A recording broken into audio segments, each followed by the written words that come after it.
Damos la bienvenida al escenario ahora al doctor Héctor Galeano con su conferencia Brasil y Colombia, vecinos distantes aproximados por el comercio y la inversión. Héctor Galeano es profesor catedrático y estudiante del doctorado en Ciencias Sociales de la Universidad del Norte. Se graduó como magíster en resolución de conflictos y mediación de la Fundación Universitaria Iberoamericana en Colombia. Escuchamos ahora al doctor Galeano.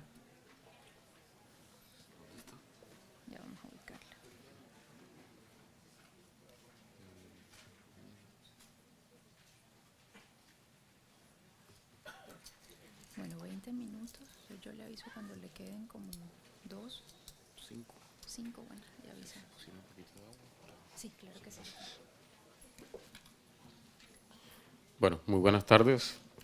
Primero que todo agradecerle a los organizadores del evento, especialmente al doctor Ramos por su amable invitación. Básicamente yo voy a presentar una parte de la tesis doctoral.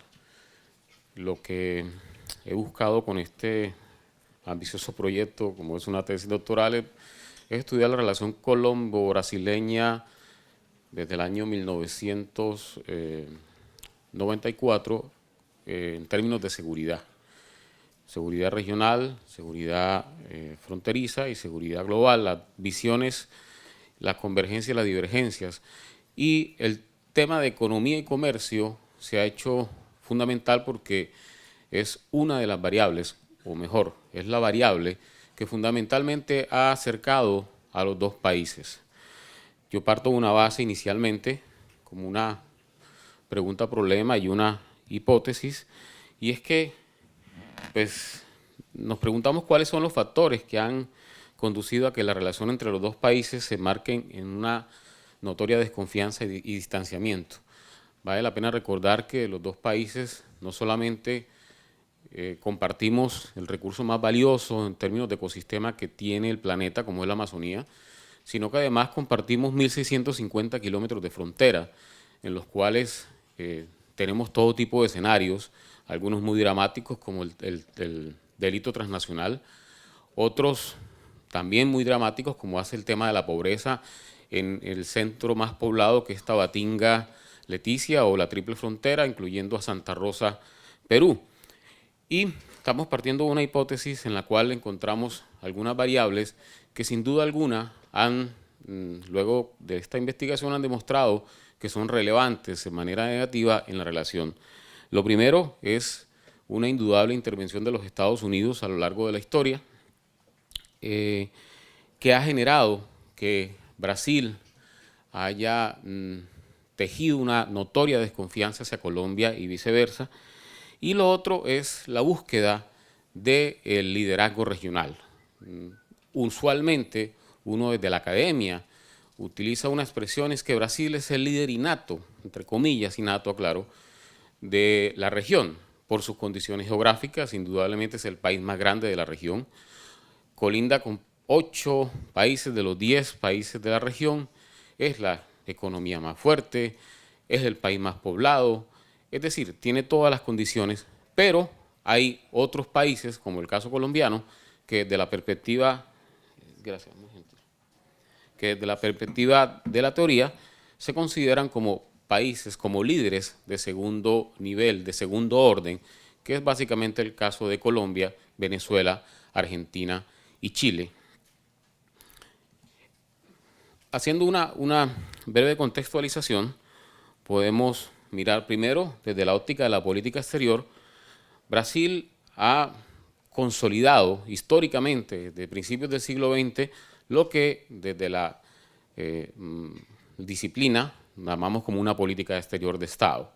Desde los nacimientos de la Cancillería de Itamaraty, en cabeza del barón de Río Branco, encontramos cómo empezó a consolidar una política exterior de Estado que hasta hoy la mantiene de manera muy sólida. Por su parte, Colombia se ha caracterizado, como la mayor parte de los países de la región, por poseer una política exterior presidencialista y de gobierno. Igualmente, encontramos una diferencia muy profunda en términos políticos, y lo cual redunda en términos económicos, es que la política exterior, así como el manejo de su comercio, es multipolar. Brasil fue el primer país, por ejemplo, que empezó a dar el reconocimiento a los estados africanos que iniciaron su proceso de independencia a partir de los 70. En cambio, Colombia ha manejado una relación enmarcada en lo que denominamos el Respice Polum, es decir, mirando hacia la estrella del norte, un cordón umbilical que jamás se ha cortado y una alianza irrestricta con los Estados Unidos que se refleja muy claramente en términos comerciales prácticamente desde la emisión de la doctrina Suárez, a principios de la década del 20 del siglo pasado.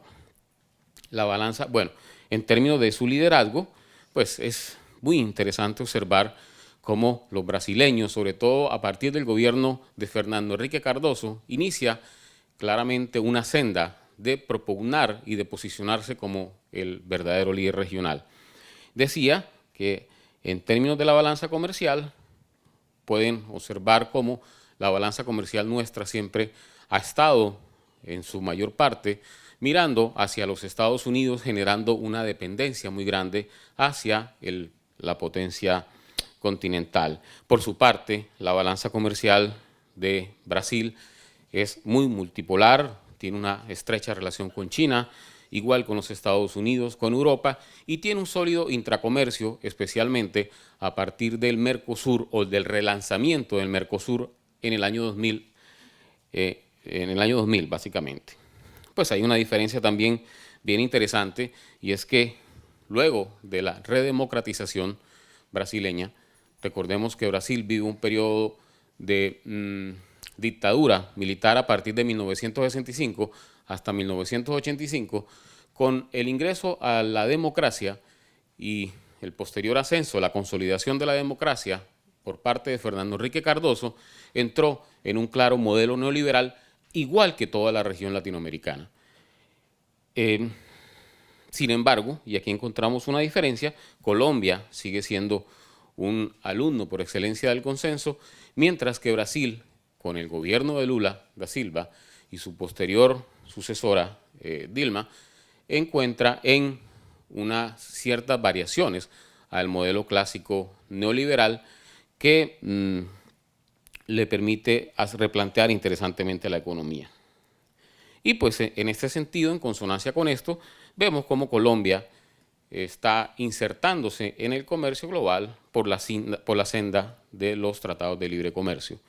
Cuando miramos unos antecedentes, voy a, por efectos de tiempo, mirarlo muy rápidamente, observamos cómo hay unos aspectos en los cuales claramente uno evidencia las diferencias en temas bastante sensibles. Un tema, por ejemplo, la Amazonía. La visión de la Amazonía es bastante distinta.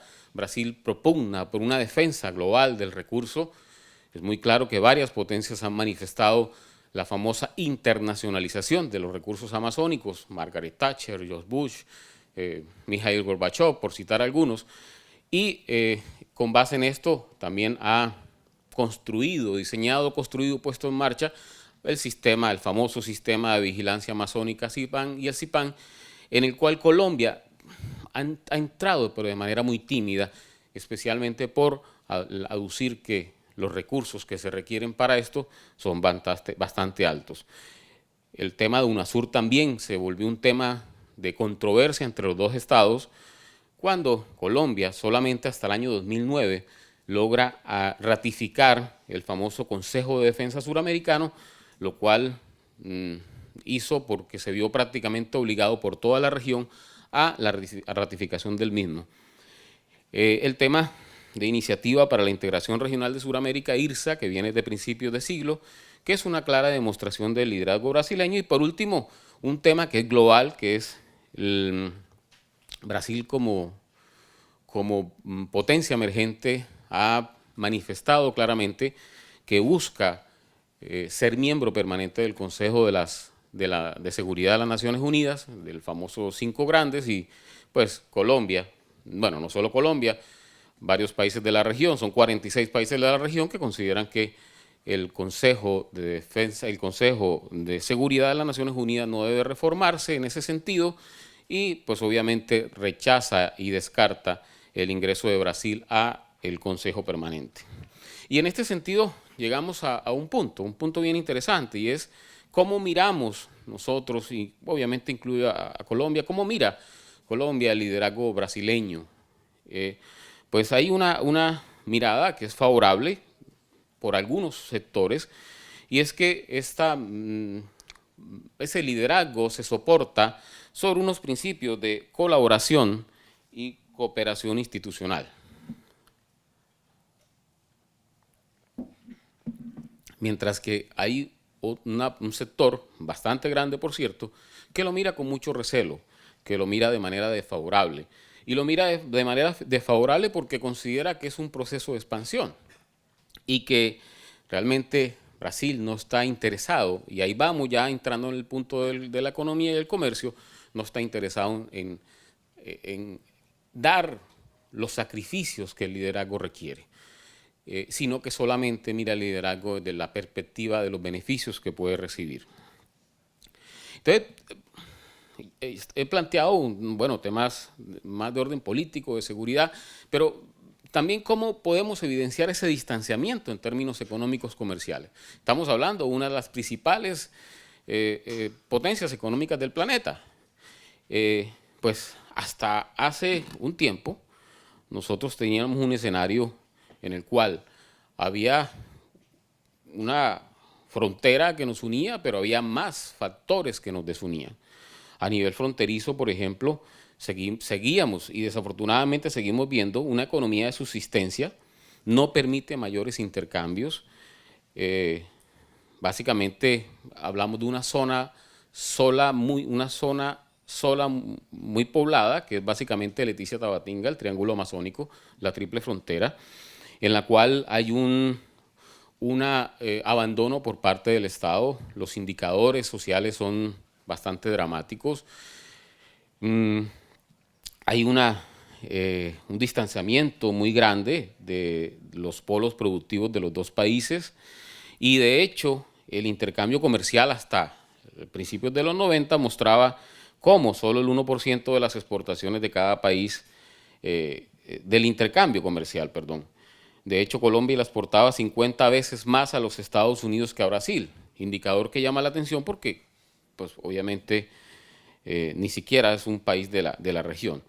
A pesar de esa colindancia geográfica, los dos países incuestionablemente mantuvieron una distancia en términos comerciales.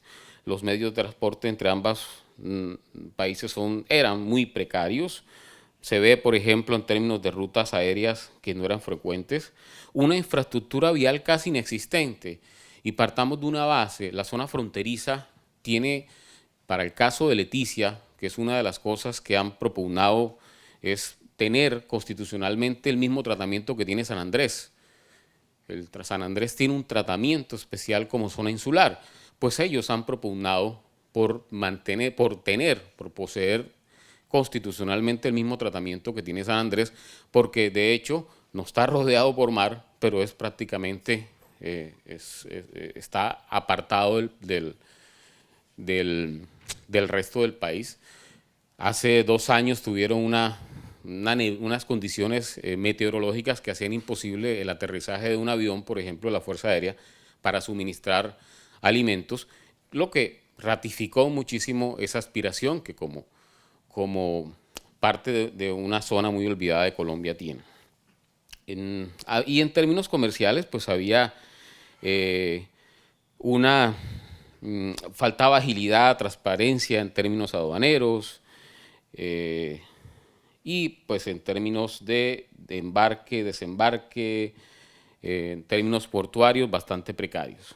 Este es un escenario desde 1995 hasta el 2005 del comercio binacional. Hasta aquí tengo el año 2005.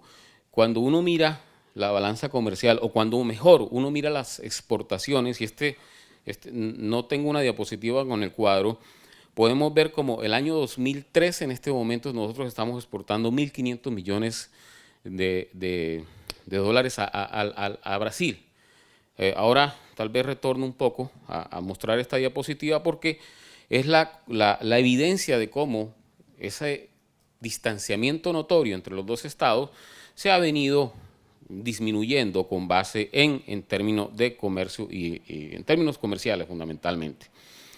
El primer acercamiento que tuvimos se hizo desde 1999 con el Acuerdo de Complementación Parcial, Acuerdo de Complementación Económica 039. Sin embargo, en ese momento, en esa coyuntura, se dieron varios obstáculos que no permitieron que ese comercio se activara. Algunos de esos obstáculos estaban en un temor de todo el aparato productivo colombiano porque se consideraba que no éramos economías complementarias y que buena parte del sector industrial nuestro, metal mecánico, grasa, calzados, telas de algodón, iba a verse arrasado completamente por la economía brasileña. Por su parte, el sector agropecuario, siempre muy vulnerable, se estaba protegido por la CAN y se vería afectado en términos muy específicos de azúcar, soya, maíz, arroz y ganadería. Y también, pues, en ese acuerdo, en el 039, que abarcaba buena parte de la región, había unos acercamientos de Venezuela a Brasil, estaban dirigidos a reemplazar a los empresarios y mercados colombianos por los brasileños. También, pues, había un temor que Colombia se viera desplazada en términos de exportaciones de las manufacturas en la CAN, que había tenido un incremento muy interesante desde su creación del Acuerdo de Cartagena en 1969, de un 6.2% hasta el 19.5%, ok, el tiempo sí es, hasta el 19.5% en el 2002. Pues estaba también en ese momento negociación el ALCA, el famoso ALCA, y se consideraba que no tenía mucho sentido insistir en unos acuerdos como de CAN-Mercosur, porque lo que se pactara en el ALCA, en esa área de libre comercio, iba a desmontarlo. Y por último, también posteriormente se empezó a hablar del Tratado de Libre Comercio y que se consideraba que era una prioridad y que todo el esfuerzo debía enfocarse en ese sentido. Llegamos al gobierno de Cardoso y aquí es interesante porque empezamos a ver cómo la relación empieza a cambiar. Y empieza a cambiar en términos económicos, que es hacia donde yo voy fundamentalmente.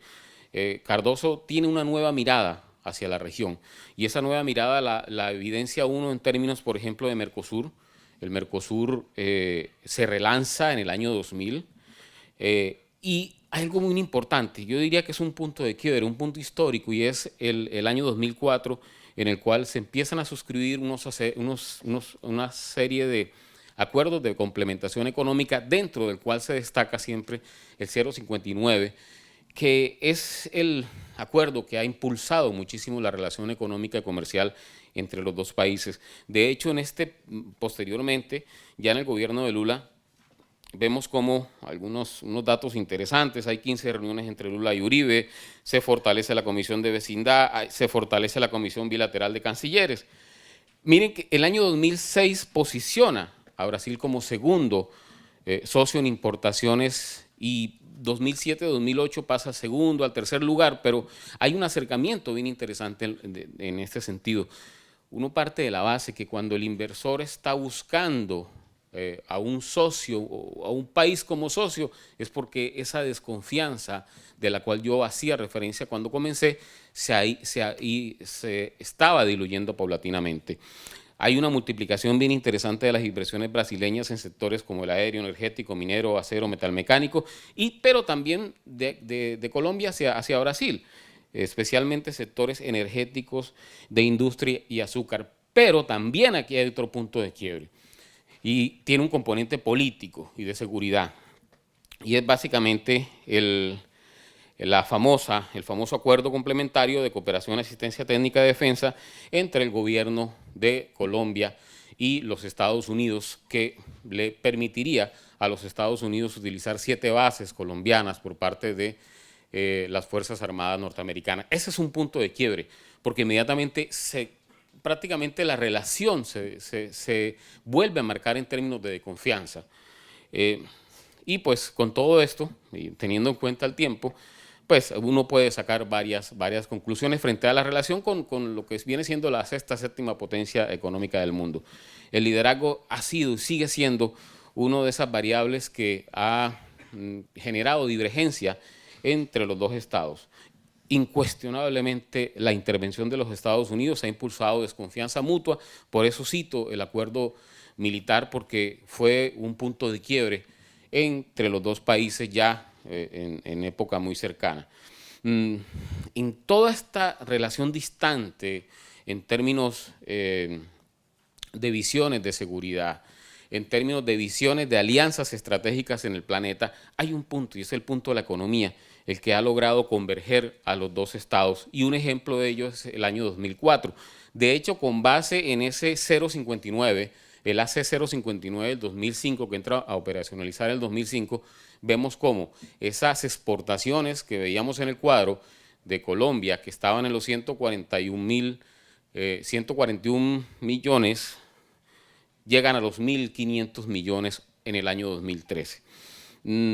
Pues en ese sentido debe encontrarse con base en ese impulso que da la economía como factor de convergencia, debe necesariamente encontrarse vasos comunicantes frente a factores fundamentales como la Amazonía, el desarrollo integral de estas regiones tan abandonadas y, en consonancia con esto, además del desarrollo, debe fortalecer la institucionalidad fronteriza. Es una de las zonas más abandonadas. De hecho, para los Estados Unidos es considerado como una de las 3 fronteras, para algunos mal llamadas porosas, incluyendo a Tabatinga, Leticia, la frontera con La Guajira y una parte en el sur del continente, entendida como frontera porosa, aquella frontera donde el delito transnacional está muy presente, básicamente por la carencia de la institucionalidad del Estado. Muchas gracias por la atención.